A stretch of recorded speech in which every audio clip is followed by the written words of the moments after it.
Before Namor made his movie debut in Marvel, Johnny Depp had expressed interest in playing the character. During the course of his lengthy acting career, Johnny Depp has taken on a variety of intriguing and difficult roles. But despite all of his jobs, he has never quite managed to break into comic book movies. There was one comic book character that Depp would have played years ago if he had his way. In Batman Forever, Johnny Depp came close to being Batman. Depp was once informally associated with a Batman project, despite the fact that he hasn't been in any significant comic book adaptations to date. Depp was allegedly going to play the Riddler in a hypothetical Dark Knight 2 back in the early 2000s. At then, Depp quickly shot down the reports, and as intrigued as he would have been to play the supervillain, he was a little afraid to play the Joker after Heath Ledger. I wouldn't immediately decline it, but I'm not sure I could do it justice. I believe that my portraying the Riddler in the movies would be a step back, especially in light of how great Heath performed as the Joker. Yet, as he once remarked, never say never. According to Comic Book Movie, Depp also disclosed that he had previously considered taking the role of Batman in Batman Forever. Tim Burton, who directed Batman Returns, endorsed Depp for the role. Tim was producing it, and he tried to convince Joel Schumacher, the director, and the studio heads to consider me for the part, but it never quite worked out, according to Depp.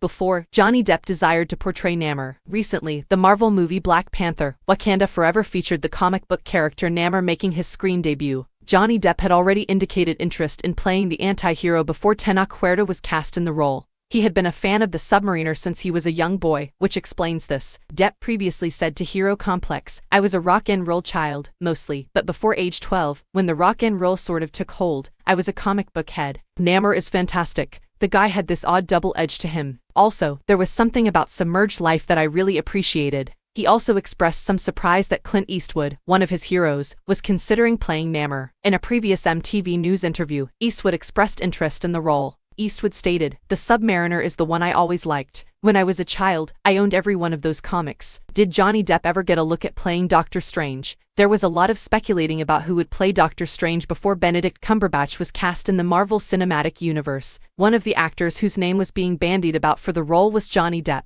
Yet, producer Kevin Feige addressed the claims head-on in a 2014 interview with IGN. No. When a project has been in development for as long as Doctor Strange, people occasionally say, "Well, I spoke with Stan about this. Perhaps I carried it out. One of those projects that well before me is so weird." Of course, the character does, but even in the brewing of a movie. So, even though I've just lived here for 14 years, a lot has happened before me. That was a very long time ago. I'm not sure if it occurred at that time, Feige remarked. He then explained that the Marvel superhero movie didn't require a celebrity of Depp's stature at the time. "I think we have a very extensive track record now where you can sort of see if you're wanting to trace our decision-making and how we've done things. Thus, a movie star is not necessary, but it does not mean that they would not be fantastic. Just put," he stated.